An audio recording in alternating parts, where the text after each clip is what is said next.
मिठवल में बाबा मटेश्वरनाथ शिव मंदिर पर चल रही रामलीला रुद्र महायज्ञ का आज समापन किया गया।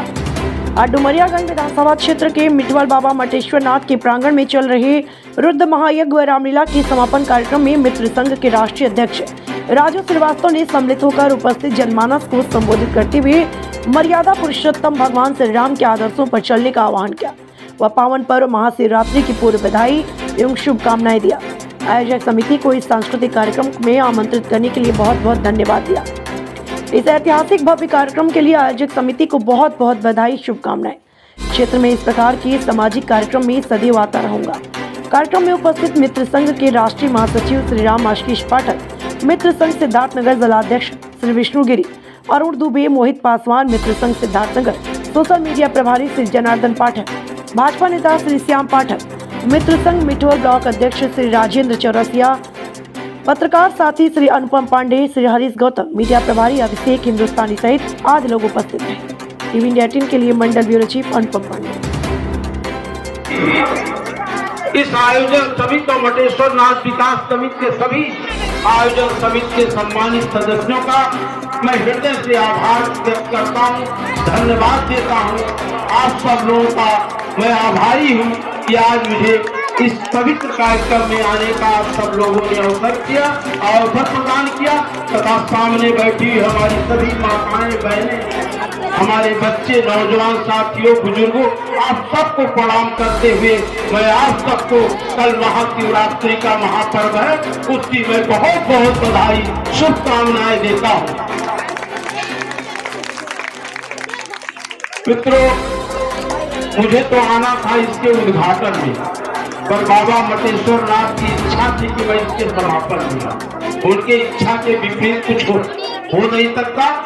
जिस दिन उद्घाटन कार्यक्रम था मैं लखनऊ से चला, लेकिन यहाँ मस्किनवा पहुँचते पहुँचते इतना जबरदस्त कोहरा हुआ कि मैं अपने गांव शिवरी में रुकना पड़ा, मैं यहाँ तक नहीं पहुँच पाया।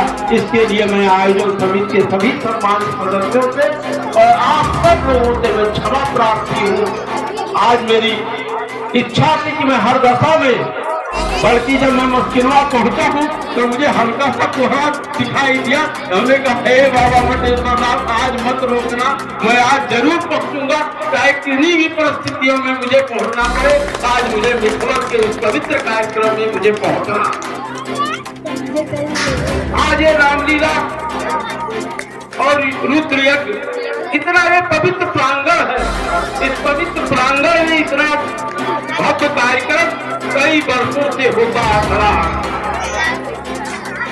मुझे भी एक दो वर्षों को छोड़ करके नहीं तो मुझे भी आने का अवसर हमेशा प्राप्त रहा, ये मेरा सौभाग्य है। ये आयोजन, ये भक्तिमय वातावरण, ये रामलीला का मंचन, ये क्यों है? इस मंचन की सार्थकता कभी सिद्ध होगी। आपने 10 दिनों में देखा, भगवान श्री रामचंद्र जी के पूरे जीवन को आपने देखा होगा। तो इस पवित्र मंच के माध्यम से आपको दिखाया गया।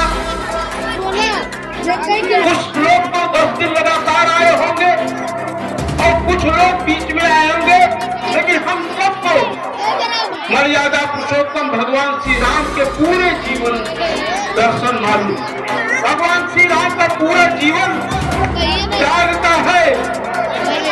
उनके पूरे जीवन को देखेंगे तो समाज में जब राजगद्दी मिलता है तो उन्होंने माँ के आदेश को, पिता के आदेश को मान करके राजगद्दी को छोड़ करके बन जाने को उन्होंने स्वीकार किया।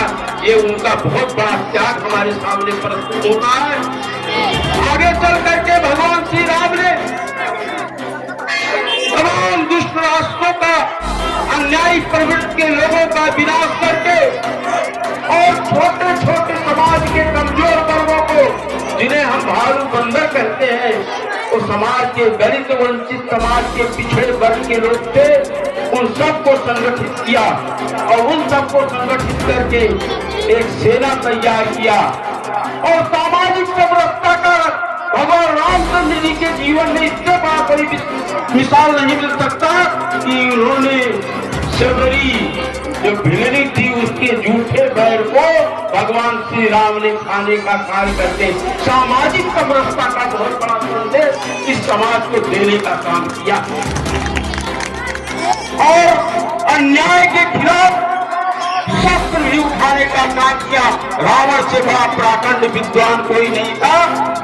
जब उसके अन्याय अत्याचार बढ़ गए तो प्रभु श्री राम ने उसका संहार करके और राम राज्य की स्थापना करने का आज भी हम लोग राम राज्य की संकल्पना का उदाहरण देते हैं। हम लोग राम राज्य स्थापित करने का के लिए संकल्पबद्ध है।